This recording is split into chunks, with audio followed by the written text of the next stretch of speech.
Welcome to news. నేను శ్వేత. Details చూద్దాం. ఎడతెరిపిలేని వర్షాలు ఉమ్మడి మహబూబ్ నగర్ జిల్లా వాసులకు కంటి మీద కునుకు లేకుండా చేస్తున్నాయి. దాదాపుగా 15 వరకు నిర్మించిన రైల్వే అండర్ గ్రౌండ్ బ్రిడ్జిలు కారణంగా ప్రయాణికులు తీవ్ర ఇబ్బందులు ఎదుర్కొంటున్నారు. జిల్లాలోని సగూర్గడ్డ తాండా వద్ద జరిగిన ప్రైవేట్ స్కూల్ బస్ ప్రమాద ఘటన ఇందుకు ఉదాహరణగా నిలుస్తోంది. వర్షాకాలం వచ్చిందంటే చాలు ఎన్నో గ్రామాలకు రాకపోకలు నిలిచిపోవాల్సిన పరిస్థితులు వచ్చాయి. పెద్ద వర్షాలే కాదు, చిన్న చిన్న చినుకులు పడ్డా అదే పరిస్థితి కనిపిస్తోంది. ఇక కుండపోతగా వర్షం కురిస్తే వేరే చెప్పాల్సిన అవసరం లేదు. వారం 10 రోజులు రాకపోకలు నిలిచిపోవాల్సిందే. వర్షాకాలం వచ్చిందంటే చాలు ఉమ్మడి మహబూబ్నగర్ జిల్లాలోని వందలాది గ్రామాల ప్రజలు రోజుల తరబడి రాకపోకలు మానుకోవాల్సిన పరిస్థితి ఉంది. ఇందుకు ప్రధాన కారణం రైల్వే శాఖ అధికారులు అడ్డగోలుగా ఆర్యూబీలు నిర్మించడమే. వర్షాకాలంలో దాదాపుగా ఉమ్మడి పాలమూరు జిల్లాలో రైల్వే ట్రాక్ కింద ఉన్నటువంటి అండర్ బ్రిడ్జిలు పూర్తిగా వాగులను తలపించే రీతిలో మారిపోతున్నాయి. దీంతో రోజుల తరబడి ఆయా పరిసర ప్రాంత గ్రామ ప్రజలు రాకపోకలను మానుకోవాల్సిన పరిస్థితి ఉంది. ప్రయాణికులు ఈ తీవ్ర ఇబ్బందులు ఎదుర్కొంటున్న రైల్వే శాఖ అండర్ బ్రిడ్జిలపై హెచ్ఎంటీ అందిస్తున్న స్పెషల్ రిపోర్ట్ ఇప్పుడు చూద్దాం.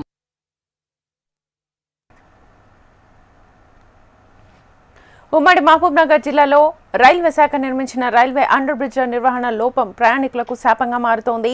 భారీ వర్షాలు పడ్డ సమయంలో వరద నీరంతా ఆర్యూబీ కింద నిలిచిపోతుండటంతో రాకపోకలకు ఇబ్బందులు మారుతున్నాయి. ఇక కొన్ని సమయాల్లో ప్రమాదాలకు కారణాలవుతున్నాయి. వాటి నిర్వహణ బాధ్యతను రైల్వే శాఖ గుత్తేదారులకు అప్పగించారు. కానీ వారు అటువైపు కన్నెత్తి చూడకపోవడంతో ప్రమాదాలకు తావిస్తోంది. నిర్వహణ పన్నులు పొందిన గుత్తేదారులు పూర్తి స్థాయిలో పనులు చేయకపోవడం, ఆ పనులపై రైల్వే ఉన్నతాధికారుల పర్యవేక్షణ కరువు అవడంతో ఆర్యూబీ కింద వాహనాలు నీటిలో ఇరుక్కుపోతున్నాయి.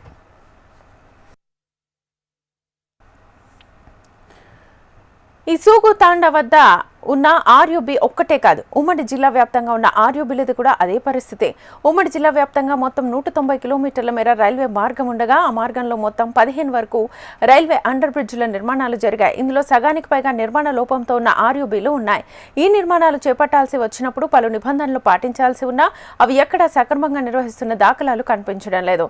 దీంతో పలు గ్రామాల ప్రజలు తీవ్ర ఇబ్బందులు ఎదుర్కొంటున్నారు. దేవరకద్ర మండలం డోకూరు వద్ద ఉన్న ఆర్యూబీ వద్ద కూడా ఇదే పరిస్థితి ఉంది. తమ సమస్య పరిష్కరించాలని ఆందోళన కూడా చేపట్టారు. చిన్న చినుకులు పడినా కూడా చాలా ఇబ్బందిగా ఉంది. మేము కర్నూలు పోవాలన్నా, గద్వాలు పోవాలన్నా, మెయిన్ హైవే పోవాలన్నా మాకు ఏ సవలతు లేదు, మాకు రూట్ లేదు. ఈ రైల్వే వాళ్ళు, సెంట్రల్ గవర్నమెంట్ వాళ్ళు ఈ అండర్ గ్రౌండ్ బ్రిడ్జిలు వేసడం వలన మాకు చాలా ఇబ్బందిగా ఉంది. మామూలుగా మోటార్లు వేసి ఎప్పుడు స్పాట్లు కొట్టి రాకపోకలు తిరిగేటట్టు చూడాలని మేము ఎన్నో మాటలు తెలిపినాం వాళ్ళకి, రైల్వే డిపార్ట్మెంట్ వాళ్ళకి తెలిపినా దానిపైన స్పందన లేదు. పోవాలన్నా హైవే పోవాలన్నా మాకు ఇబ్బంది ఉంది. హాస్పిటల్ తీసుకెళ్ళి పోవాలంటే కూడా ఎక్కడ అవకాశం లేదు మాకు. దానికి ఎప్పుడెప్పుడైనా నీళ్ళు పెట్టి కొట్టియండి.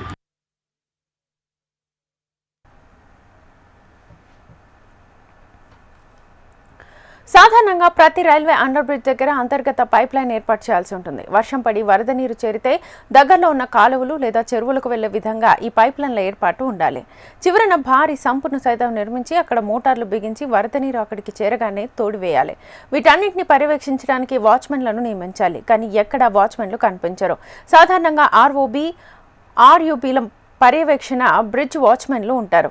వర్షాలు పడినప్పుడు ఇతర సమయాల్లో ఎక్కడేమైనా ఘటనలు జరిగినా, ప్రమాదకర పరిస్థితి ఉన్నా వాటిని గుర్తించి ఆ పరిధిలోని స్టేషన్ మాస్టర్కు సమాచారం ఇవ్వాలి. దీంతో పాటు కీమెన్లు కూడా రైల్వే పట్టాల పొడవునా ప్రతిరోజు తిరుగుతూ ప్రమాదకర పరిస్థితులు ఉంటే రికార్డుల్లో నమోదు చేసి అధికారులకు సమాచారం ఇవ్వాలి.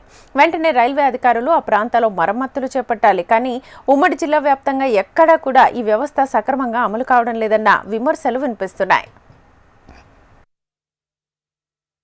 మహబూబ్నగర్ జిల్లా కేంద్రంలో ఉన్నటువంటి ఇది హనుమాన్పురాకు సంబంధించినటువంటి రైల్వే గేట్ ప్రాంతం. ఇక్కడ ప్రజలు అడిగి తెలుసుకుందాం, వారి ఇబ్బందులు ఎలా ఉన్నాయో అడిగి తెలుసుకునే ప్రయత్నం చేద్దాం. చెప్పండి, ఎక్కడ మీ ప్రాంతం ఎక్కడ ఉంది? ఇక్కడ వర్షం పడుతుంటే అండర్ పాస్ చేశారు. వాటర్ జామ్ అవడంతో ఇతరానికి లేకుండా ఇతరులు అవతల పోవడం లేకుంటుంది.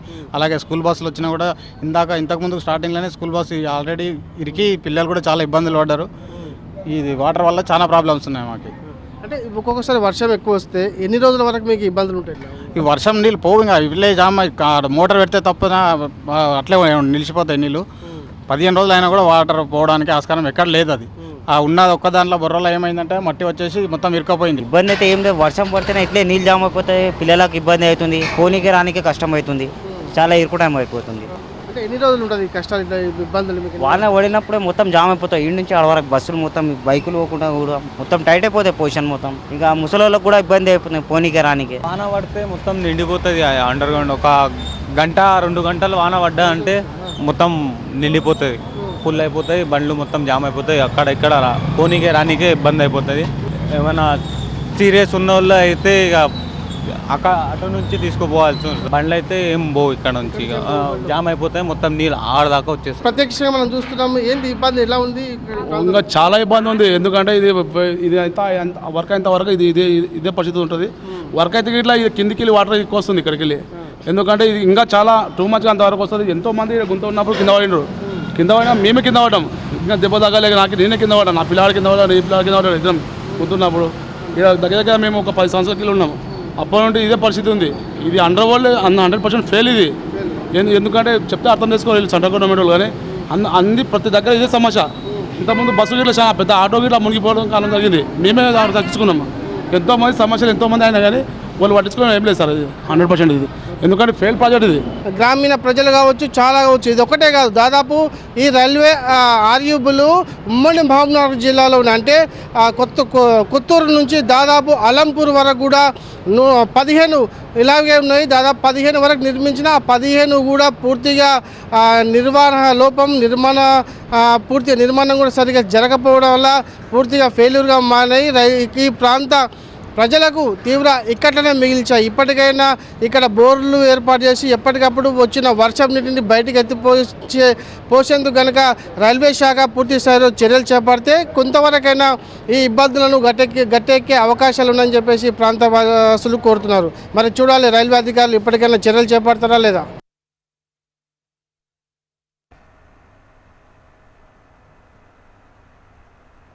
దాదాపు 8 ఏళ్ల క్రితం మెదక్ జిల్లా వెల్దుర్తి మండలం ముసాయిపేట వద్ద స్కూల్ బస్సును రైలు ఢీకొట్టడంతో 20 మంది విద్యార్థులు మృత్యువాత పడ్డారు. ఈ వార్త దేశవ్యాప్తంగా సంచలనం కలిగించింది. ఇక అలాంటి ప్రమాదాల నివారణకు రైల్వే గేట్లను తొలగించి రైల్వే అండర్ బ్రిడ్జ్ల నిర్మాణాన్ని రైల్వే శాఖ చేపట్టింది.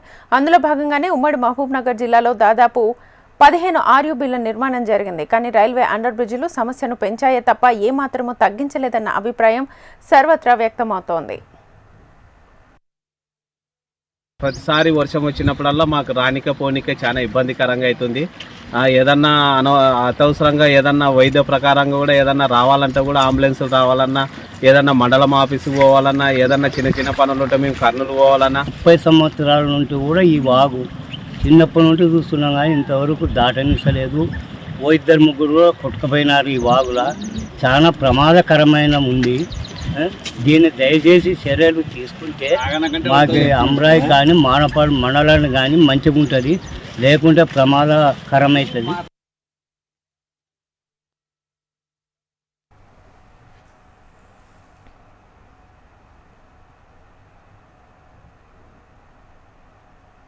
ఉమ్మడి మహబూబ్నగర్ జిల్లాలో మొత్తం 15 ఆర్యూబీలు ఉన్నాయి. అందులో మహబూబ్నగర్ జిల్లా పరిధిలో 9, వనపర్తి జిల్లా పరిధిలో 2, జోగులాంబ గద్వాల జిల్లా పరిధిలో 5 ఆర్యూబీలు ఉన్నాయి. ఇందులో పలు ఆర్యూబీల కింద వర్షాకాలంలో నీరు చేరడం, రాత్రి వేళల్లో లైట్లు లీకపోవడం కొన్ని ప్రాంతాల్లో అసాంఘిక కార్యకలాపాలకు అడ్డాలుగా మారుతున్నాయి. మన వర్షం పడకపోయినా కూడా కిందికెళ్ళి ఊరుతుంది.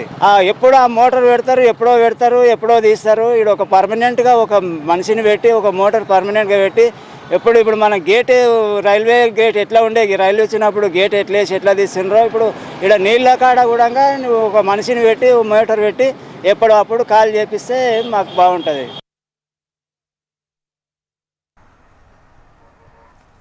ఇక జోగులాంబ గద్వాల జిల్లా మానవపాడు మండలంలోని అమరావయి పెద్దవాగులు పొంగి పొర్లుతున్నప్పుడల్లా వాటి మధ్యలో ఉన్న ఆర్యూబీలోకి నీరు చేరుతోంది. దీంతో పలు గ్రామాల ప్రజలు తీవ్ర ఇక్కట్లు ఎదుర్కొంటున్నారు. లేకుంటే చేనుల పాలిటెక్నిక్ కాలేజ్ ఉంది, హాస్టల్ ఉంది, చాలా ఇబ్బంది అవుతుంది ఇది ప్రాణికే. దీన్ని ఎప్పటికైనా రాకుండా పర్మనెంట్గా వాటర్ రాకుండా చేస్తే అదే మంచిగా ఉంది. ఇంక ఇది ఒకటే రోడ్ ఉంది, వేరే లేదు, ఆస్కారం లేదు. ఇది ఎవరు పట్టించుకుంటలేరు అధికారులు. ఎవరు ఇంతవరకు వస్తలేరు, చూస్తలేరు. ఇది వస్తే పై వరకు వస్తుంది, బండి మంచి మునిగిపోతాడు. ఏం చేస్తలేరు. మాకు సంబంధించిన అయితే ఈ రోడ్లు ఉన్నాయి, మా ఉసుక ఉంది, ఇందులో మాకు పోనీకి ఇబ్బంది అవుతున్నాయి. ఈ వరకు నీళ్ళు వస్తున్నాయి, బండులు అవుతున్నాయి, ఏం అవుతలేవు. ఈ లారీలు టిప్పర్లు ఒకటే రోడ్ ఉంది, మాకు పోనీకి దారి లేదు, ఇంకా వేరే దారి లేక ఆగాలంటే ఆగిపోవాలి ఇంతే. ఇంతకుముందు గేట్ హార్డ్ ఉంటే గేట్ తీసేసిండ్రు గవర్నమెంట్, సెంట్రల్ గవర్నమెంట్ వచ్చి తీసేసిండ్రు. ఉమ్మడి మహబూబ్ నగర్ జిల్లాలో ప్రజల సౌకర్యం కోసం ఆర్యూబీలు నిర్మించారు. కానీ నిర్వహణ లోపం కారణంగా ప్రజలు తీవ్ర ఇబ్బందులు ఎదుర్కొంటున్నారు. ఇప్పటికైనా రైల్వే శాఖ ఆర్యూబీలపై దృష్టి సారించి పరిష్కరించాలని ప్రజలు కోరుతున్నారు. ప్రజలకు రాకపోకలకు ఇబ్బందులు కలగకుండా రైల్వే శాఖ నిర్మించినటువంటి రైల్వే అండర్ బ్రిడ్జిలు ప్రయాణికుల పాలిట శాపంగా మారుతున్నాయి. వర్షాకాలం వచ్చిందంటే చాలా వారం రోజుల తరబడి కూడా ఇక్కడ రాకపోకలు నిలిచిపోయే పరిస్థితులకు ఉంది. దాదాపుగా నిర్మాణ లోపం కావచ్చు, అలాగే నిర్వహణ కూడా లోపం కావచ్చు. మొత్తంగా ప్రయాణికులకు మాత్రం ఈ ఆర్యూబీలు తీవ్ర ఇక్కట్లను సృష్టిస్తుంది. ఇప్పటికైనా ఈ రైల్వే అండర్ బ్రిడ్జిల వద్ద మోటార్లను ఏర్పాటు చేసి ప్రయాణికులకు ఇబ్బందులు లేకుండా చూడాల్సిన బాధ్యత రైల్వే శాఖ అధికారులపై ఎంతైనా ఉంది. ఇప్పుడు శ్రీనివాసరావు, HMTV, మహబూబ్ నగర్.